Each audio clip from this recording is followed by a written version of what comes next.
Pronto. Boa tarde novamente, né?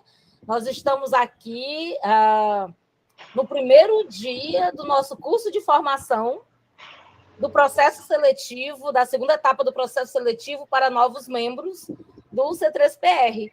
Né? Então, nós temos aqui vários alunos que se interessaram, que estão participando desse processo seletivo, e alguns membros já efetivos do grupo, desde 2017 aqui. E no nosso curso de formação, nós convidamos vários membros do grupo, alguns que são daqui de São Luís, outros que são de fora do Maranhão, e que colaboram conosco esse tempo inteiro, né, gente? Desde 2017. E aqui nós temos nosso querido e amado padrinho mágico do nosso grupo, um amigo muito querido, meu amigo, assim, meu irmão, que a vida me deu. Há quantos anos, Paulo Henrique? Desde 99, 98. Gente, faz tempo, né? Faz tempo, né? Isso aqui são quase 30 anos de amizade, uma amizade maravilhosa, meu amigo muito querido, que vai abrir, obviamente, o nosso curso de formação para que os membros revejam, né? E para quem não conhece, tem essa oportunidade maravilhosa de conhecer. Eu estou tentando achar aqui, vou achar. E Felipe, cadê o currículo de Paulinho, gente? Eu vou passar 5 minutos para ler, mas vai dar certo. Peraí, que é um currículo bem pequeno, gente. Lá vamos nós. Então, vamos lá. Paulo Henrique Leal Soares é graduado em Comunicação Social, Publicidade e Propaganda pela PUC de Minas Gerais. Detalhe, eu sempre digo que Paulo Henrique é RP. Por um acaso do destino, ele caiu em Publicidade e Propaganda, mas está voltando ao primeiro amor, porque minha meta de vida é que ele faça o curso de RP também, né? Hoje, Paulo Henrique é doutor em Administração pela PUC de Minas também, mas ele tem inúmeras especializações, graduações, MBA, tem um monte de coisa aqui que eu não vou ler, porque não vai dar tempo, é coisa para poxa. É um profissional com ampla experiência na área de comunicação empresarial, já tendo atuado em todas as atividades da área. Gente, todas. A gente tem muito que aprender com ele, viu? Comunicação interna, externa, assessoria de imprensa, relações institucionais, eventos, relacionamento com clientes.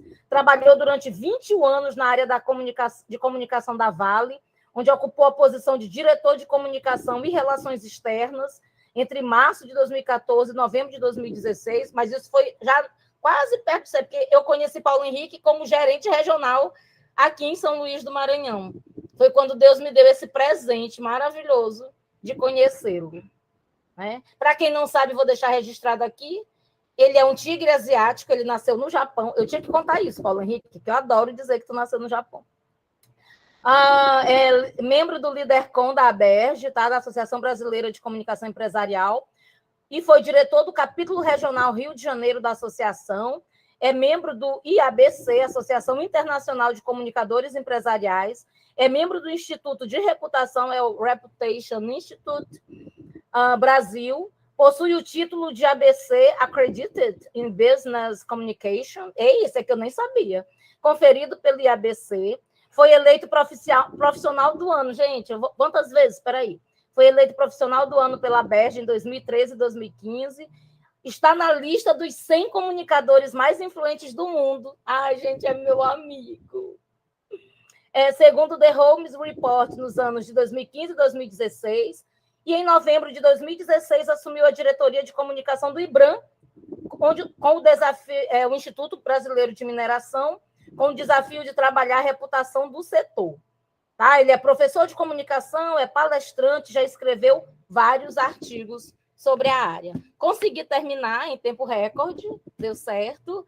E é isso, eu passo a palavra para essa pessoa maravilhosa, que, como eu já falei inúmeras vezes, é o nosso padrinho mágico do grupo de pesquisa.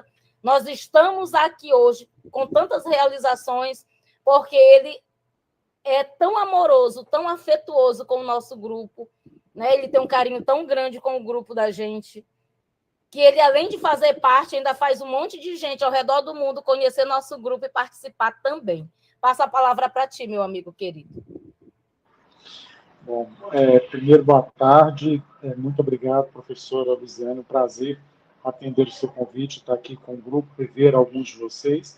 e conhecer muitos outros. Vocês que têm muita sorte de ter uma professora como a Luiziane, uma professora inspiradora, que eu conheci como colega de turma numa especialização promovido pela UFMA. Então, posso dizer que eu sou oriundo da UFMA também, né, porque eu, pelo menos, fiz uma pós aí na UFMA. Né, então, está no meu currículo, que ela não citou.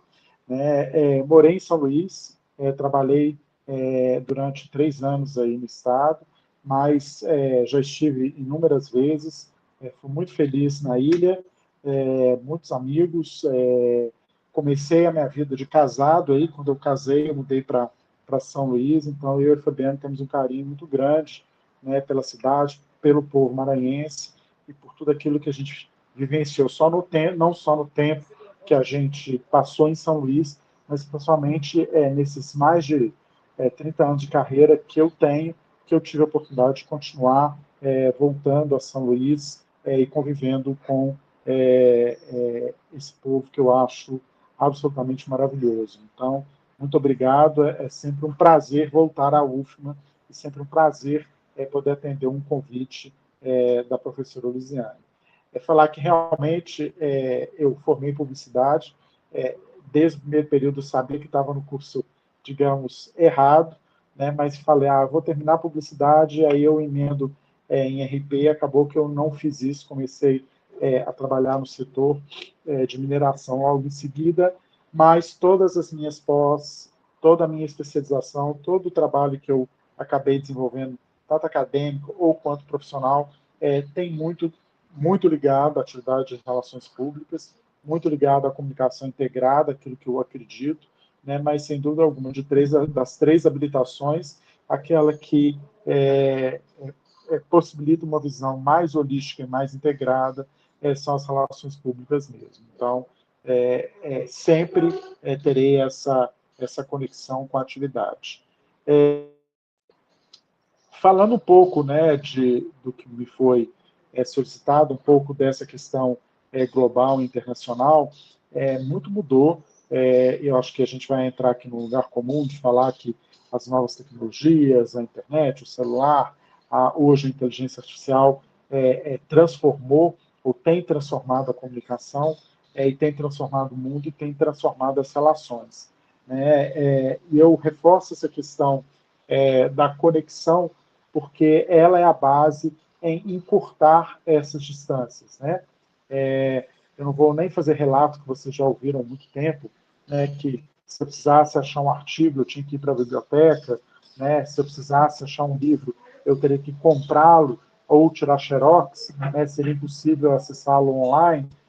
Tudo isso influencia e encurta as distâncias e acelera a nossa vida do cotidiano muito mais do que a gente pode imaginar. Então, inclusive, essa reunião, se a gente pensasse ela um pouco antes da pandemia, com certeza a gente tentaria sempre fazer uma reunião, uma agenda pessoal, jamais um encontro virtual. Né? Um encontro virtual era como se fosse uma segunda categoria, ele tinha menos peso, ele tinha menos relevância, e com isso a gente tinha menor capacidade de fazer isso, menor disponibilidade, tanto de recursos financeiros e de tempo.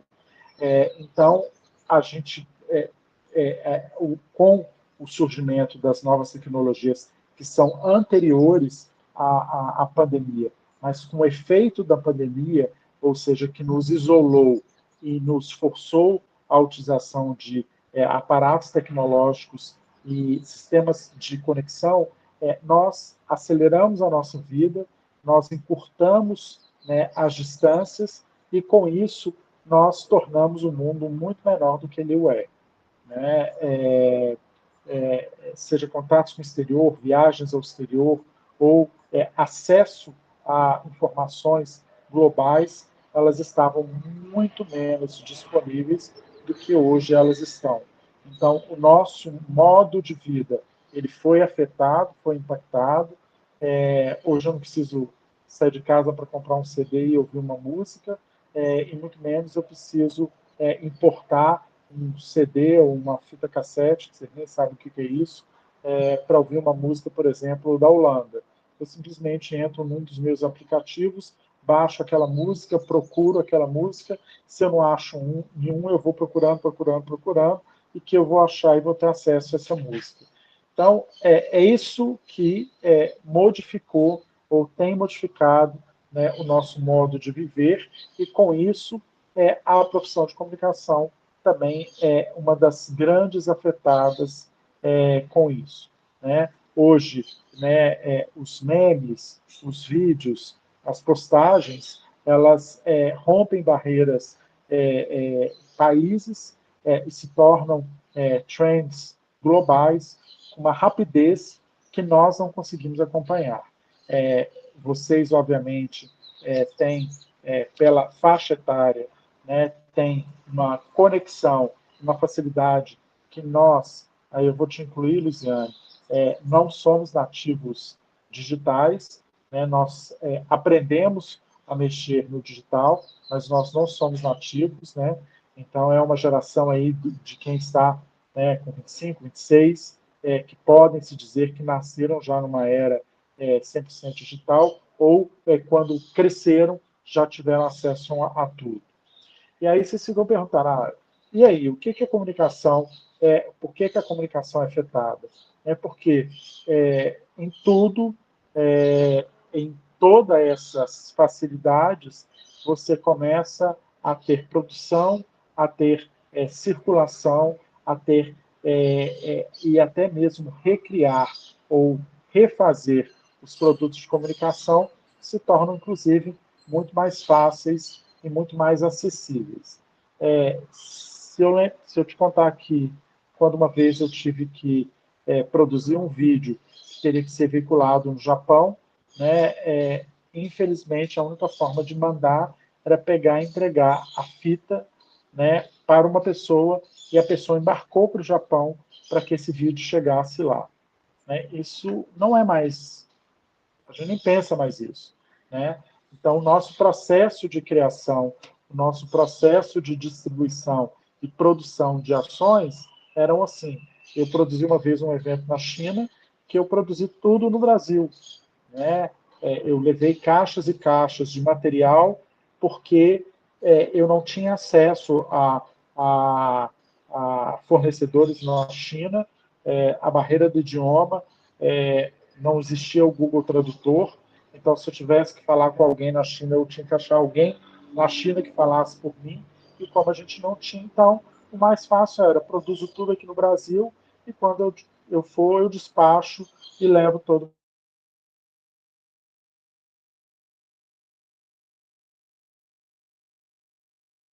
Né? Hoje você tem condições de fazer produção de materiais e de questões de comunicação em qualquer lugar do mundo, operando aqui no Brasil. Eu simplesmente aperto um botão, mando um arquivo, coloco num Dropbox, a pessoa baixa lá, me manda, né, uma prova, eu aprovo virtualmente, faço uma transferência bancária e pronto. Ou passo o número do meu cartão de crédito e o assunto está resolvido. E isso, então, tem mudado, né, todo aquele conceito. Por que isso tem mudado na comunicação? E a gente entra um pouquinho agora para falar um pouco sobre mercado de trabalho. Né? As questões virtuais, seja de home office, ou de no office, ou offless, né? Ou office anywhere, né? Ou o seu escritório em qualquer lugar, também abriu a possibilidade de eu morar num lugar e trabalhar em outro, que não necessariamente eu fisicamente estou lá. Eu vou numa academia quando estou em Belo Horizonte, e eu tinha um colega de academia, de horário, que durante 2 meses ele ficou na academia, e ele era um programador do Mato Grosso, que tinha decidido, ele trabalhava numa empresa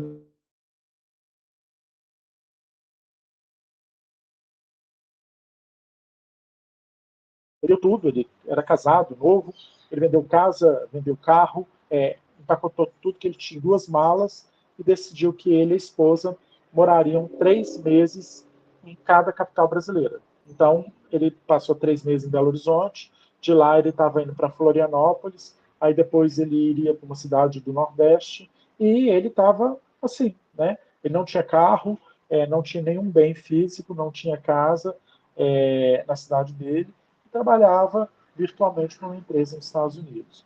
Isso, há alguns anos atrás, muito poucos anos atrás, não seria absolutamente possível, né? Eu sei que a gente está vendo hoje no mercado de trabalho uma regressão com relação à questão do home office, mas muito pelo mau uso e pelos erros cometidos pelos profissionais quando estão em home office. Né? Não é porque isso não funciona.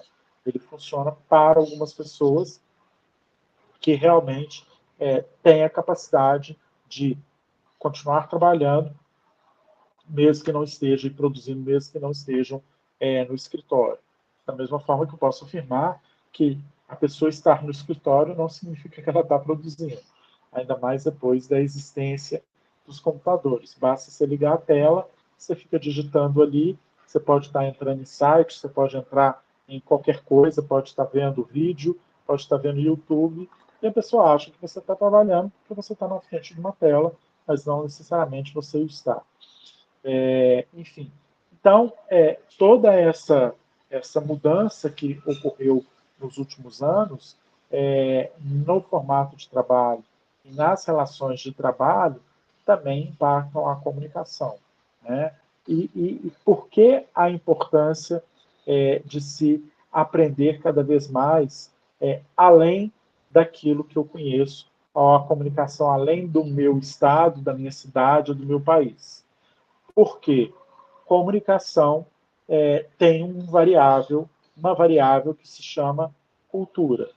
Né? A cultura, a gente tem várias definições de cultura nas nossas referências bibliográficas, e aí vai depender de que área e que campo da cultura vocês querem entrar, mas vamos tentar definir aqui cultura como sendo o modo de ser e o modo de agir de uma pessoa ou de um determinado grupo. Né? Vocês que são do Maranhão, mais especificamente, eu acredito que todos morem em São Luís ou na proximidade, né? Vocês sabem que a cultura, né, maranhense, ela define o modo de ser e o modo de agir de vocês.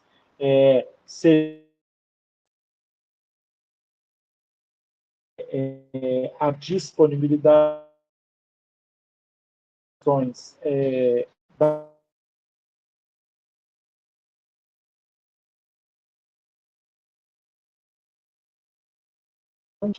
caracterizam vocês como um grupo, digamos, maranhenses, né, e um grupo menor, né, que seriam os ludovicenses. Né? E se você quiser ir no detalhe, dependendo do bairro que você mora, você ainda pode achar aí características específicas aí em São Luís. Mas quando a gente vai para fora, né, e basta você cruzar algumas fronteiras, ou uma só de um estado, ou você se afastar, você vai ver que existem comportamentos diferentes, mesmo dentro do mesmo país. E esse modo de agir e de modo de ser que a gente determina a cultura. E por que eu estou dizendo que estou reforçando a questão da cultura? E olha que eu estou começando só numa cultura nacional, que numa cultura Brasil. Porque a comunicação sofre uma grande influência e influencia essa cultura. Né? Então, quando nós estamos desenvolvendo processos de comunicação para qualquer um dos públicos ou para qualquer organização, vocês precisam considerar a cultura daquele.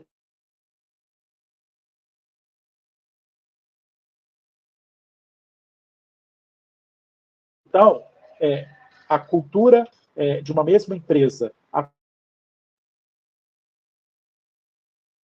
Por exemplo, a Coca-Cola tem uma fábrica em São Luís. A cultura nacional que tem uma influência quando você está no Maranhão, que é diferente da cultura quando você está no Piauí. Não precisa nem ir muito distante. Ou, se você quiser, ir muito distante, uma cultura no Rio Grande do Sul. Então, a nossa comunicação ela é afetada por isso. né, ou pela cultura. Quando a gente está num país, você talvez sinta menos isso, ou a gente consegue rapidamente aprender. Mas quando você move fronteiras, né, você sabe que há uma diferença gigantesca de comportamento em função das características culturais, porque cultura é o modo de ser e o modo de agir. Então, quando a gente pensa em um laboratório, né, de Global PR, ele está pensando e está possibilitando essa reflexão daquilo que é um padrão, daquilo que são características locais, daquilo que tem uma interconexão e de como isso afeta os nossos comportamentos organizacionais da cultura. Então, esse está aí o nosso grande desafio. O mundo já era pequeno e sem fronteira, né? O mundo já era conectado. Agora, o que aconteceu nos últimos anos recentes, em função de tudo aquilo que eu relatei, da tecnologia, da disponibilidade, do acesso, né, de estar mais acessível e mais em conta, né, possibilita, então, que essa proximidade ela seja muito maior do que a gente imaginava. Não tenho dúvida que as pessoas estão viajando mais e com mais frequência ao exterior do que faziam antes, porque ficou mais barato, ficou mais rápido, né? Ficou mais acessível. Seja viajar, seja ir ou ter acesso sem sair do lugar. Né? Se você entra em qualquer serviço de streaming, por exemplo, como Netflix, você consegue ver filmes que jamais você teria acesso. Filmes poloneses, turcos, quem que é fã de doramas, né? Das séries sul-coreanas. Nunca passou um dorama numa TV aberta ou fechada brasileira. Nunca. Eles tomaram forma e gosto, inclusive o Brasil é um grande consumidor de doramas, né, porque a tecnologia possibilitou. Né? E olha que interessante, tem alguém aqui assiste dorama? Sim? Ah, Gabriela, sim, Júlia. A Luiziane também assiste? É fã? Óbvio, só que eu assisto, eu não sei nem se o nome é dorama, eu assisto os de investigação, os de detetive. Os doramas são os sul-coreanos de todos os tipos, né? E muitos aquele água com açúcar mesmo, né? Uma característica, né, das produções sul-coreanas. E tem eu não sei qual que é, mas tem uma série famosa que a última cena ocorre numa cidade da Suíça, num lago da Suíça, que eu também não sei o nome, devia ter lembrado de pesquisar antes de falar com vocês, para saber qual é a série. Mas é uma série que tem uma cena lindíssima, não sei se alguém mata, dá um tiro, mas tem uma cena final que ocorre, que foi filmada numa cidade, num lago na Suíça. Esse lugar se tornou um ponto turístico de visitação, né? Esse lago não era um ponto turístico, ninguém visitava lá. Mas depois desse sucesso dessa série sul-coreana, você acabou criando ali um ponto de visita. Então, agora você vai lá, toda excursão tem que passar nesse local, né, onde foi a cena. Você vai lá, tira foto. Né? Da mesma forma, por exemplo, que a placa de Hollywood, né, na Califórnia, se tornou um ícone a partir do momento que todos os filmes, as séries americanas que passavam ali, aparecia o letreiro escrito Hollywood. Né? Aonde foi filmado Friends, no passado, o bar que acontecia, ou aonde era a casa de um famoso escritor, né? Ou onde algum artista criou, escreveu um best-seller. Então, agora, isso acaba, né, criando, inclusive, ampliando os pontos turísticos que antes não existiam ou que não eram nem considerados. Então, é desta forma, né, que eu vejo o impacto dessa globalização na nossa atividade, na atividade de comunicação. E quando a gente fala de uma comunicação global, existe uma tendência de você tentar criar um padrão para aceitar, para que todos possam aceitar. Você pode ser muito feliz em achar uma fórmula padrão, mas você pode ser muito infeliz criando, inclusive, muitas dificuldades e muitos erros e muitas gafes. Né? A gente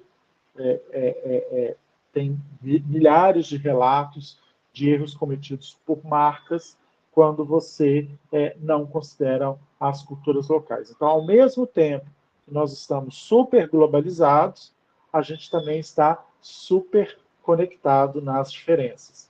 Posso pegar aqui exemplo, né, de produtos, por exemplo, de cabelo, né, que são marcas, porque assim, quando você vai fazer um projeto de marca, né, você acha que a marca ela precisa ter a mesma padrão em todos os lugares para ser lembrado, blá, blá, blá, blá, blá, blá, blá, blá, blá, blá, blá, como muito bem feito por uma Nike, por uma Coca-Cola, né, por marcas globais. Só que, dependendo do que eles entenderam que você precisa customizar para as realidades locais. Então, uma marca famosa de shampoo, né, que tinha como uma garota propaganda, uma atriz global hollywoodiana. Né, e ela aparece fazendo a mesma atriz em qualquer comercial no mundo inteiro, e ela é dublada em português, né, ou em outros idiomas. Só que o que as pessoas que acabam utilizando essa estratégia na publicidade, elas não levam em consideração, por exemplo, que, tudo bem, nos Estados Unidos, essa atriz pode ser muito conhecida, mas aqui no Brasil talvez não seja essa a realidade. Ao invés de você ter gasto muito menos ao fazer filmes locais com autoridades ou com atrizes que sejam locais. Então, cada vez mais, né, apesar de estarmos globalizados, a gente deve levar em consideração as questões locais como sendo relevantes, porque fazem parte da cultura.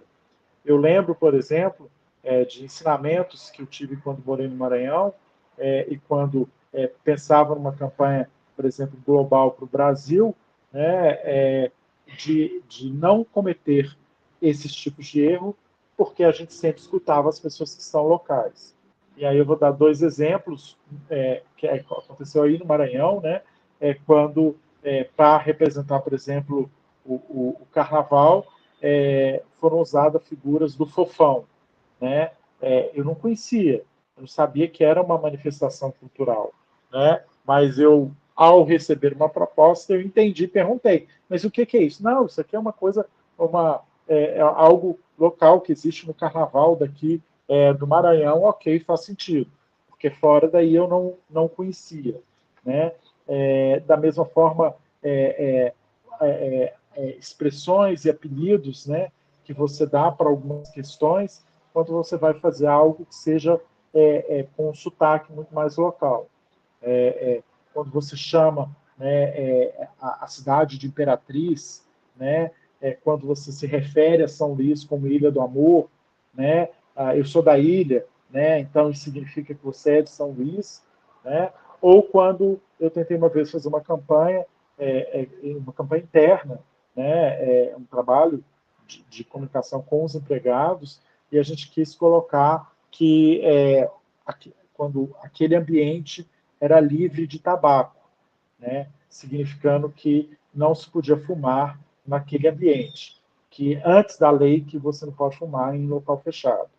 E aí eu descobri que em Sergipe, tabaco é uma palavra bastante complexa, né?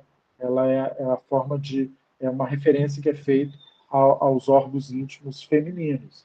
Então, imagina você fazer uma campanha, né, literalmente escrito, né, ambiente livre de tabaco, né?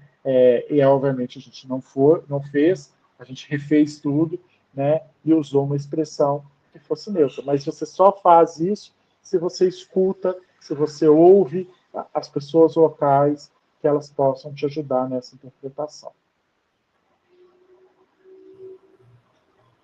Bom, para a gente fechar, né, vocês estão bombardeados, são usuários, né, da inteligência artificial, que eu não tenho dúvida que já tem mudado a nossa sociedade. Eu não vejo que novas tecnologias elas devem ser vistas como inimigas, mas elas devem ser vistas como aliadas, né? Eu não posso ser contra a criação, por exemplo, do cartão virtual ou de utilização de senhas para facilitar acesso a banco de dados. Mas a gente também não pode substituir, né, a sensibilidade, o conhecimento, né, a capacidade humana, né, para algumas atividades. Então, a inteligência artificial, ela deve ser usada? Deve, mas ela não deve significar, ela deve substituir a atividade humana para aquilo que eu não agrego muito. Vamos lá. Um exemplo simples, né? Ata de reunião. Né? A ata de reunião é um trabalho hercúleo que eu tenho que fazer. Né? Eu tenho que reportar tudo que foi feito. Bom, imagina, eu tenho que escutar, gravar, depois digitar, depois ouvir de novo. Você demora horas, dias, para poder fazer um documento. Se eu tenho algo que vai fazer isso para mim, uma rapidez com uma qualidade, por que não usar? Né? Mas o que não pode acontecer é eu simplesmente permitir uma transcrição sem uma revisão. Né? Aí erros irão acontecer, né? Falhas irão acontecer, que é aí que é o grande problema. Né? Então, não sou contra, acho que a inteligência artificial nos ajuda bastante. Imagina antes, se eu tivesse que traduzir qualquer material num idioma que eu não falasse, eu tinha que realmente achar um tradutor. Né?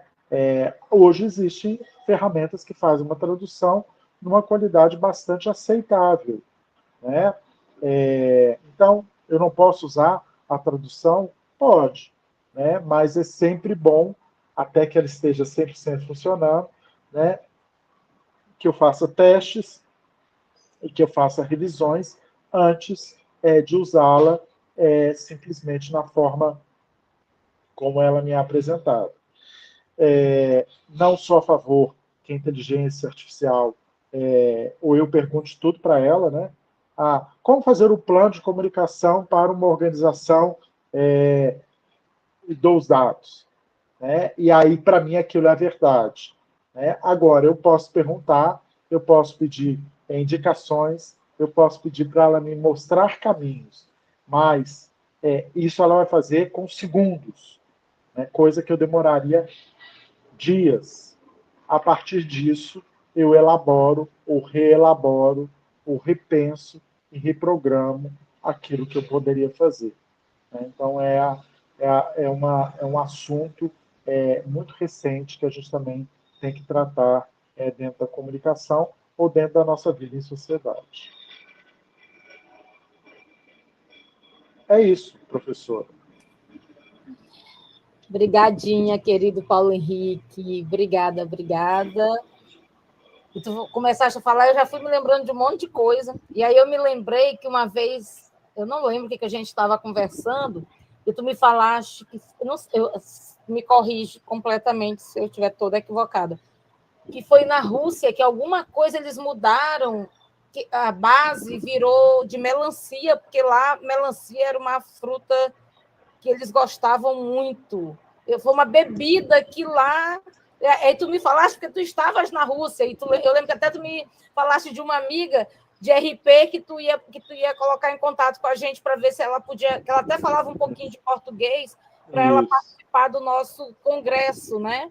E aí as culturas, né, elas são muito ricas, e coisas tão bobas, né, como o significado até de uma fruta, ou se é fruta, por exemplo, né? Você falou aqui da melancia, mas você tem um abacate. Para nós, o abacate, e eu nem preciso ir para fora do Brasil, você vê o próprio açaí para o paraense, né? E um pouco para o maranhense, né? Que ele é salgado, né? Ele não é doce, né? Ele sofreu uma exportação para dentro do Brasil, ele foi ressignificado, né? Praticamente todo mundo no mundo conhece o açaí como sendo algo doce e não algo salgado, Ficou né? gourmet para a gente, quando adoça, ele já fica gourmetizado.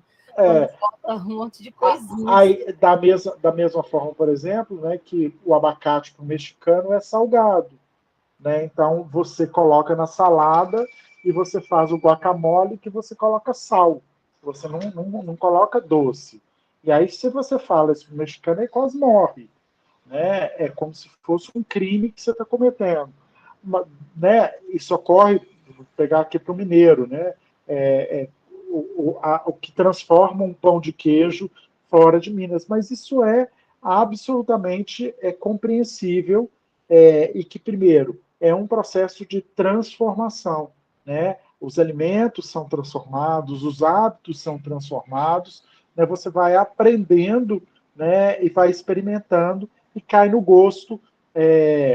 Como você ia imaginar que o açaí chegou, por exemplo, no Rio de Janeiro, como sendo algo que você colocava na vitamina para te dar mais energia para os treinos, né? Foi por isso que ele foi adocicado, né? Porque descobriu-se que você tinha era uma fonte boa de energia, né? Como guaraná, como açaí, né? Como frutas, né? Que existem na região amazônica, né? E aí, puf, caiu e foi pro gosto. Se você perguntar assim, pedir um japonês para comer comida japonesa no Brasil, ele vai te assassinar. A professora Luciana disse, né? Eu realmente nasci no Japão e demorei muitos anos para conhecer o Japão, porque eu nasci e vim para o Brasil.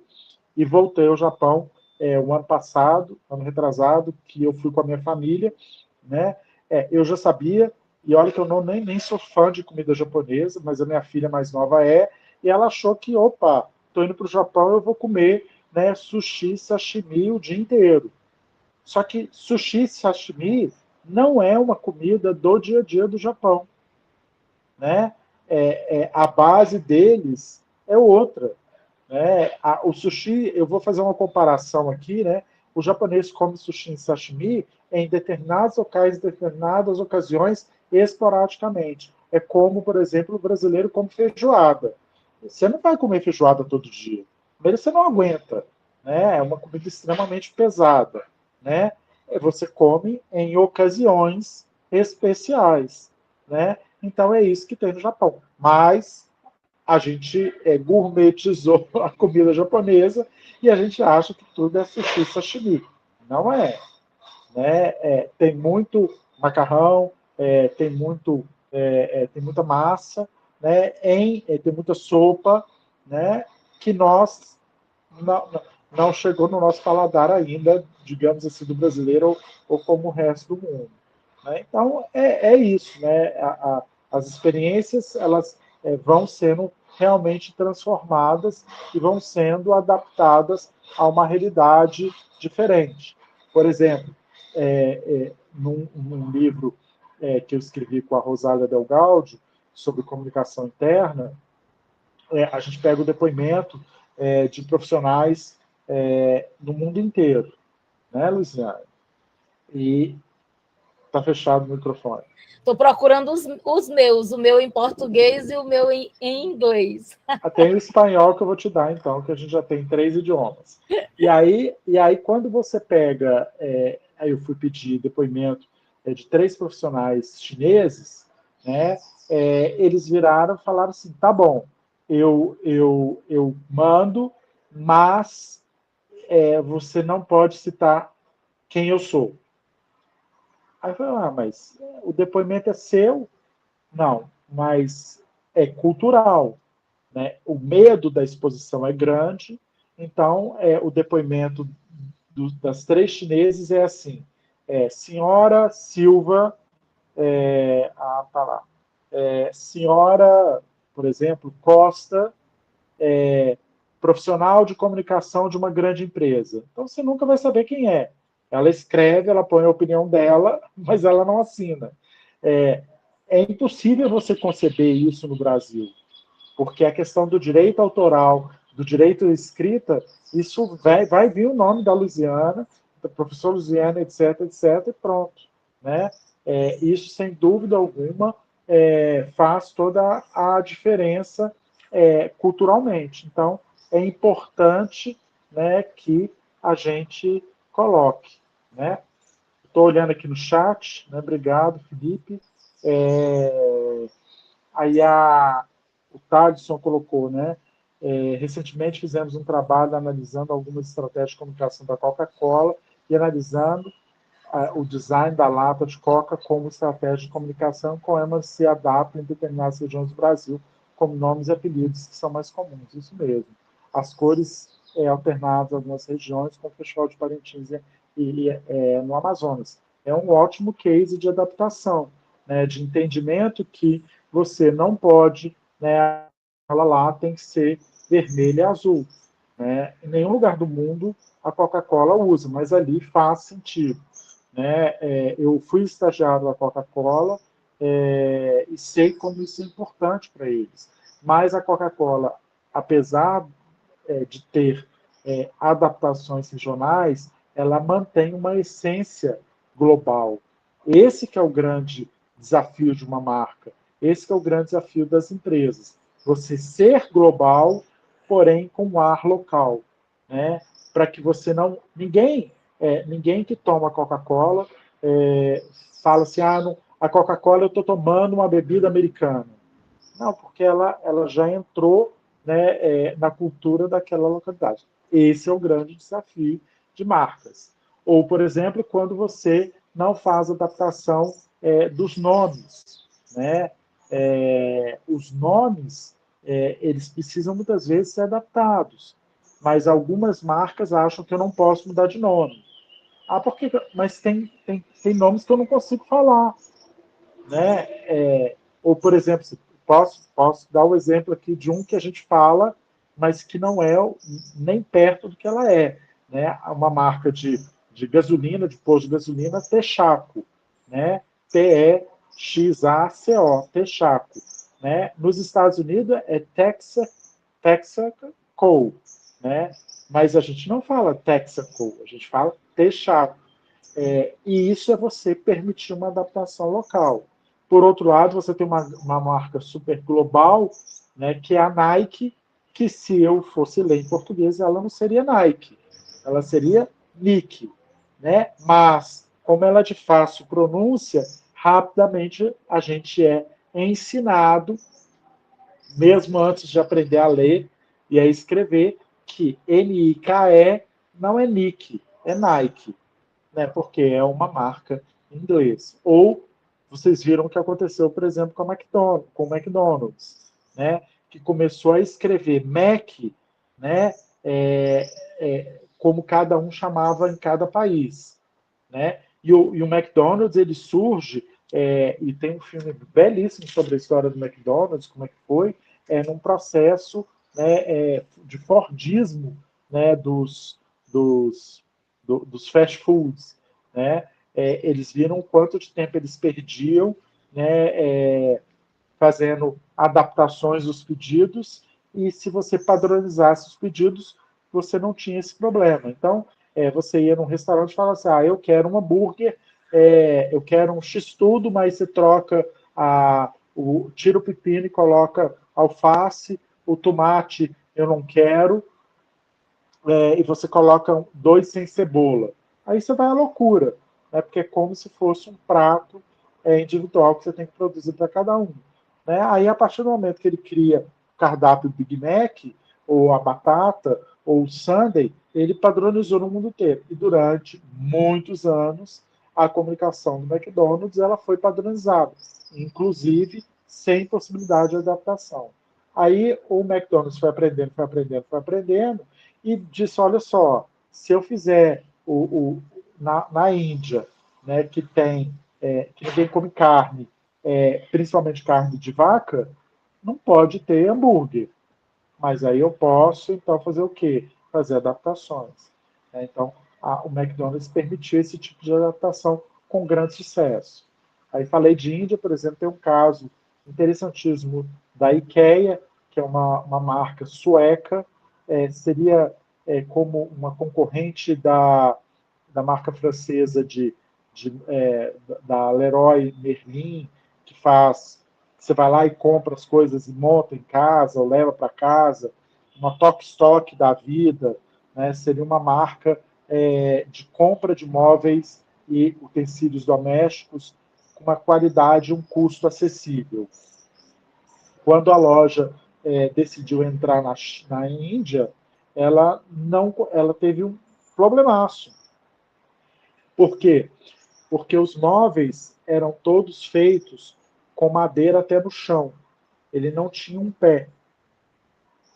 E, igual no Brasil, na Índia, a gente adora jogar água dentro de casa. Balde de água. Né? Porque a gente acha que a limpeza é com água. Né?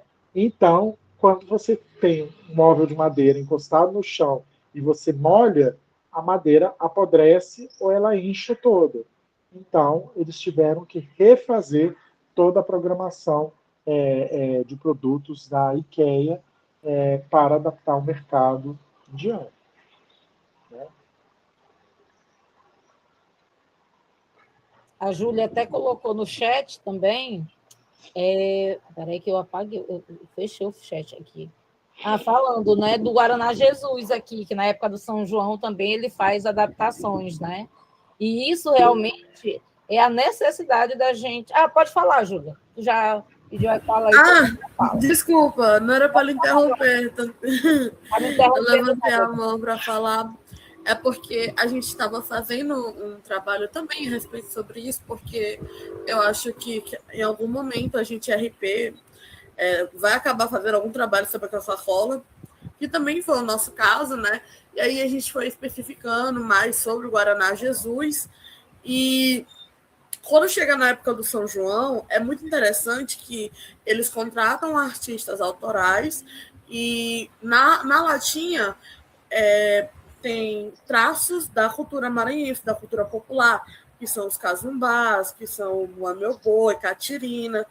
E era só isso que eu queria pontuar, porque é uma forma de atrair o público, né? E eu achei isso muito interessante quando eu fui estudar, porque vai viabilizando a nossa cultura e também os artistas. Isso mesmo. E um caso de um produto maranhense que ainda não conseguiu romper fronteiras é o Guaraná Jesus. Né? E vocês sabem por que não rompeu fronteiras? Por causa da Coca-Cola, não é? Por causa da Coca-Cola. Então, o único estado em que a Coca-Cola não era líder de mercado era no Maranhão. Né? E aí ela foi entender por quê. E quando ela descobriu que é porque existia um refrigerante local que tinha uma aceitação muito maior do que a Coca-Cola, ela resolveu o problema. Ela foi lá e comprou. Né? Infelizmente. Então, se essa não tivesse sido a estratégia, talvez o Guaraná Jesus poderia ter um produto maranhense exportado para o Brasil e para o mundo. Né? E que a gente sabe que basta uma estratégia de marketing, marca e de comunicação para tornar um produto global. Um outro exemplo que aconteceu, que foi feito, foi as Havaianas. Não entrando na polêmica recente, né, do pé direito, pé esquerdo, né, mas também vocês são novos, não vão lembrar, né, mas as sandálias havaianas, ela eram sinônimo de status de pessoas mais humildes e pobres, né? Então, assim, quem usava a havaiana era a população mais pobre. Todos tinham a havaiana, mas para usar dentro de casa. Então, quando você saía, você não saía de Havaiana, você ia sair de Raider, você ia sair de qualquer outra sandália de dedo, porque a Havaiana era para você ficar dentro de casa, porque te dava um status de pertencer a uma classe social econômica mais baixa. E aí aconteceu um fenômeno no Rio de Janeiro. Esse é um caso estudado da Havaianas que eu acho brilhante. E depois a gente fala sobre a internacionalização da marca. E quem era o garoto propaganda, o influencer, era o Chico Anísio, né, com seus inúmeros personagens, e ele falava, né, era um produto que não tem cheiro, não deforma e não solta as tiras. Então, ele se baseava em qualidades, né, do produto que remetem a valor financeiro, né? Ou seja, ele não vai arrebentar, ele dura, ele não dá mau cheiro no seu pé e ele não solta as tiras. E ele tinha um preço de mercado muito barato, né? Era um preço inferior aos concorrentes. E aí acontece um fenômeno no Rio de Janeiro, que todo mundo ia para a praia de Raider, né? A Raider tinha ocupado um mercado significativo e as pessoas estavam sendo roubadas na praia, né? Porque você ia de chinelo, aí passava alguém correndo e levava o seu Raider. Então, o que o carioca começou a fazer? Ele começou a ir à praia de Havaiana, porque ninguém ia roubar a sua Havaiana, porque era só uma Havaiana. E aí o carioca, muito descolado, né, teve uma grande ideia. Toda a Havaiana era branca em cima e embaixo tinha uma cor. Era rosa bebê, né, era um azul cueca, né, ou era preto, ou eram cores pastéis, né, as primeiras Havaianas. E aí o carioca pegava a Havaiana, tirava e virava ela. Então ela passou a ter cor na parte de cima. E aí o pessoal da Havaiana percebeu essa tendência da sociedade, especificamente carioca, e aí eles começaram a reposicionar o mercado e trazer as Havaianas em várias cores. Eles contrataram as atrizes globais, passaram a fazer propaganda e dizer que tinha mais do que uma Havaiana, né, porque tinha várias cores. E depois, quando ele fez um processo de internacionalização, eles patrocinaram o Oscar e deram de presente para os vencedores do Oscar uma Havaiana. Ela cai no gosto de todo mundo, ela se torna um objeto de desejo. Hoje, uma Havaiana na Europa custa $60, 60 euros. São quase R$360. Aqui no Brasil, você paga R$30, R$40, R$50 no máximo numa Havaiana. Se não for no shopping. No shopping a gente acha de 80, de 90. Não, agora ela se tornou, né, ela tem de todos os tipos. Ela tem da básica é isso mesmo. Está customizada. Está customizado. Enfim, uma coisa, meus filhos, neste exato momento, cada um está morando em um país. Eles estão fazendo intercâmbio. Então, a minha mais velha está morando na França, fazendo o último ano de faculdade. O Matheus, que vai fazer 18 anos agora, está morando na Irlanda, fazendo intercâmbio no terceiro ano. E a Lara, que está no segundo ano, está fazendo intercâmbio na Nova Zelândia. Todos eles, quando foram morando em casa de família, levaram de presente a Havaiana. O povo fica louco, né? Porque é muito caro e é um objeto que traduz, é um produto que traduz a cultura brasileira, e olha que tem nome Havaiana, né, do Havaí, né, que o modelo foi copiado de sandálias existentes no Havaí, né, chamam Havaianas, lá eles falam Havaianas, né, mas é um sucesso global. Interessante tu falar isso, porque aqui no Maranhão Nós chamamos de japonesa. Japonesa? Até hoje, outro dia, eu estava numa situação com algumas pessoas que são de fora daqui, que estão trabalhando aqui, mas são de fora do Maranhão. E a gente conversando. Aí, no meio da conversa, a gente estava falando o que não pode faltar quando a gente viaja. Aí eu falei assim, eu sempre levo minha japonesa. Aí uma das meninas falou assim, pois eu ainda não entendi, quando eu cheguei aqui, deram um kit para a gente, porque ela é da Polícia Rodoviária Federal, é da Polícia Federal, alguma coisa assim. Aí ela, quando eu cheguei aqui no Maranhão, aqui em São Luís, me deram um kit. Aí nesse kit disseram que era para eu comprar, que era para eu botar uma japonesa. E eu digo, agora foi, que eu não sei o que é japonesa. Aí eu fui ligar para os meus amigos daqui para perguntar o que era. Aí eu vi que era uma chinela. Aí eu disse assim, não, calma aí. Chinela é chinela, japonesa é japonesa. Aí depois eu fiquei pensando, mas gente, quem foi que botou o nome? Aí eu fui lembrar que nos filmes japoneses antigamente, quando você entra na casa de alguém, tem a japonesinha, né? Eu não sei o que eles chamam lá, mas para a gente é japonesa. E é o que a Havaianas representa para a gente. E aí você vai, eu tem vários casos quando eu cheguei aí de falas, né? Cruzeta, ri-ri, né? Grafite, né?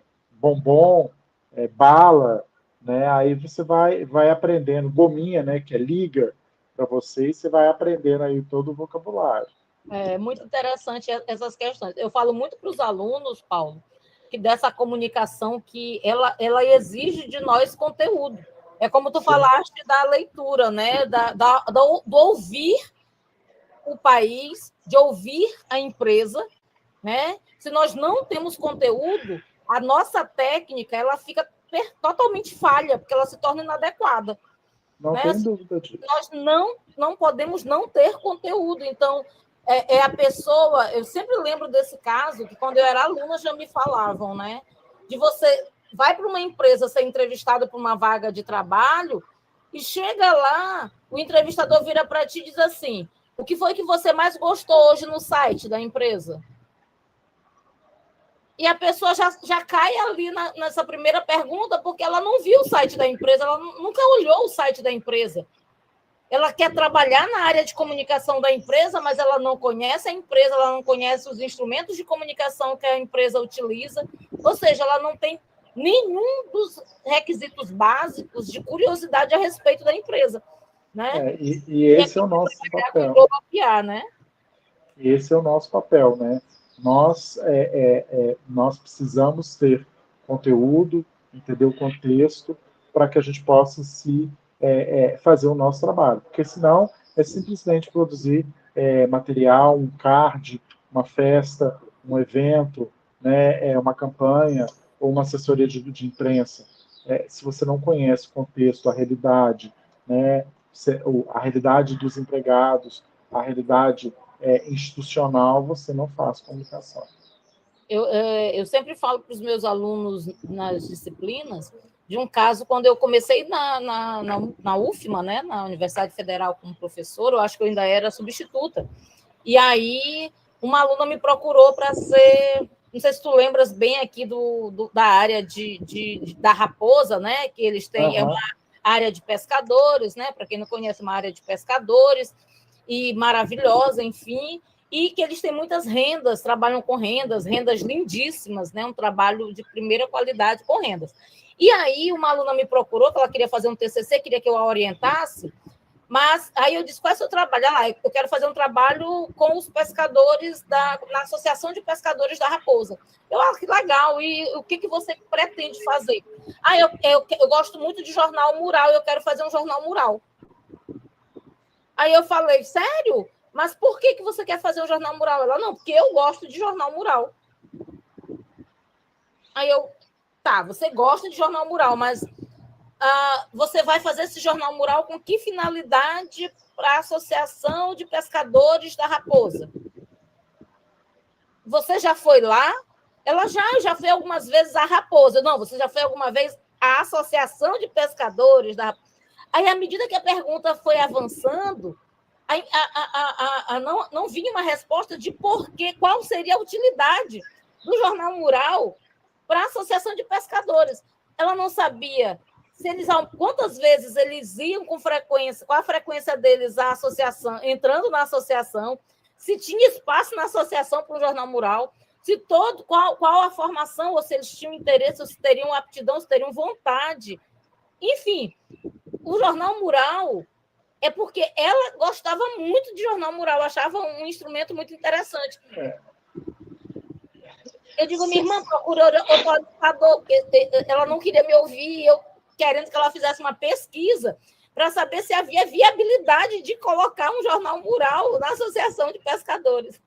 Então, você falou isso, me lembrou, porque eu implementei Jornal Mural na Vale, quando eu estava em São Luís, e uma das grandes questões que depois que você faz um Jornal Mural é saber da utilidade ou não, né? E aí todo mundo fica, dá muito trabalho, tem que imprimir, tem que colocar, não sei o quê, não sei o quê, não sei o quê, não sei o quê. Aí a primeira coisa que eu falei assim, gente, não tem como você saber se dá certo ou não dá certo se a gente não pesquisar. E aí olharam para mim e eu falei assim, vamos fazer o seguinte, pega uma cadeira, coloca do lado assim, longe, né? Mas você olhando o Jornal Mural. Você senta ali, você pega uma prancheta, uma caneta e um papel. E você anota a reação das pessoas ao passarem na frente do Jornal Mural. É um dia, se você dedicar 8 horas do seu dia, você já tem um diagnóstico se o Jornal Mural faz sentido, se ele está sendo lido, se não está, se as pessoas param, se não param, né? E isso a gente não quer fazer. Exato. E o que eu queria que ela fizesse uma pré-análise, né? Ver se a maioria, se teria mais imagem, se teria mais texto, se a maioria é alfabetizado, se não é. Se eles vão com frequência à associação, já imaginou se a pessoa vai uma vez por mês, só no dia de fazer determinada atividade, ou nem vai? Porque eles são pescadores, às vezes passam o dia todo na praia, enfim. Eu achei muito interessante isso, e é isso que tu estás falando. Ter esse conteúdo dá trabalho. Você tem que pesquisar, você tem que ler, você tem que ouvir, você tem que conversar com as pessoas, exige muito relacionamento, né? E principalmente para quem quer trabalhar com Global PR, que você precisa estar atento. Essa tua observação a respeito do tabaco em Sergipe, Sergipe, imaginemos quantos incômodos, equívocos, desconfortos, uma propaganda, ou seja, que é uma proporção de alcance muito maior, pode causar, né? Enfim, quanto investimento financeiro, tempo, etc., que você imprime a uma ação e você não tem o conhecimento necessário para saber o impacto positivo ou negativo daquilo ali, né? Então, é uma questão que é muito importante que se pense hoje diante de tudo que nós estamos vivenciando, né? E com certeza, a gente acabou de falar de Havaianas, mas o caso que aconteceu recente é um exemplo disso. Não acredito que tenha sido proposital, não acredito que quem fez o material tenha percebido que isso poderia ser polarizado, né? E aí aconteceu, né? Eu poderia ter visto aquela propaganda e não pensaria nisso. Nem eu. Como vários de nós. Mas como alguém viu e gerou um impacto, né, você tem que estar preparado para reagir em cima disso, né? E pode ser um pedido de desculpas, pode ser assumir, olha, nós não tínhamos essa intenção, já tiramos do ar e pronto, acabou, né? Ou agora, como o assunto entra com política, políticos, num período extremamente tenso que a gente está por começar, que é o período pré-eleitoral, nós, mais do que nunca temos que estar atentos a todas essas questões. Isso mesmo, meu amigo querido.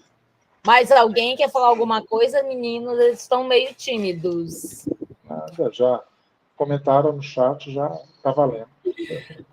Tá certo. Paulinho, muito obrigada, viu, meu amigo? Obrigado você. Por estar no mundo. Quem te mandou um beijão agora há pouco foi Gisele.